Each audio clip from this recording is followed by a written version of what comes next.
4 जगह कलयुग रहता है। कौन कौन सा? लिखा है भागवत में कि द्यूतम। कलयुग का वास कहां है? पहला नंबर आता है जहां जुआ खेला जाता है, द्यूतम। जिस स्थान पे जुआ खेला जाता है वहां कलयुग रहता है।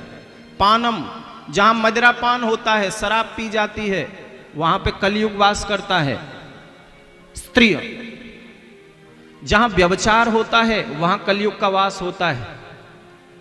और जहां हिंसा होती है किसी प्राणी की, वहां कलयुग रहता है। 4 स्थान बताए जहां कलयुग रहता है। लेकिन ये चारों ही चीजें राजा परीक्षित के राज्य में नहीं होती। ना तो राजा परीक्षित के राज्य में जुआ खेला जाता है, ना परीक्षित के राज्य में मदिरापान होता है, शराब पी जाती है, ना परीक्षित के राज्य में व्यभिचार होता है, ना परीक्षित के राज्य में हिंसा होती है, अधर्म होता है।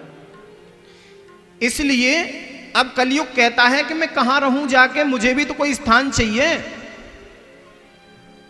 तो राजा परीक्षित के मुंह से निकल गया कि जाओ, एक स्थान में तुम्हें देता हूं, आज से सोने में तुम्हारा वास होगा। कलयुग को एक स्थान दे दिया राजा परीक्षित ने। कौन सा? स्वर्ण, सोना, जिसको हम पहनते हैं, सोने में तुम्हारा वास होगा। अब प्रश्न ये उठता है कि अगर सोने में कलयुग रहता है तो फिर गीता में तो भगवान कहते हैं कि जितनी भी धातुएं हैं, सोना मेरा रूप है। गीता में स्वयं भगवान कृष्ण कहते हैं अर्जुन से कि जितनी भी धातुएं बनी हैं, उन समस्त धातुओं में जो सोना है, गोल्ड, वो मेरा रूप है। अब जहां भगवान रहते हैं वहां कलयुग कैसे रह सकता है? और जहां कलयुग रहता है वहां भगवान कैसे रह सकता है?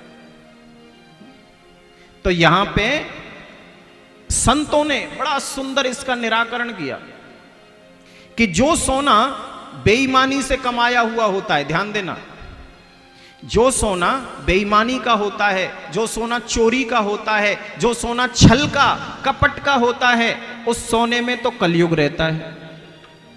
और जो सोना ईमानदारी का होता है, सच्चाई से कमाया जाता है, उस सोने में भगवान का वास होता है।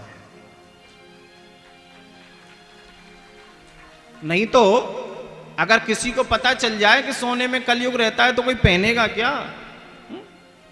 सब इसलिए पहनते हैं कि भगवान रहते हैं, भाई पहनो सोना।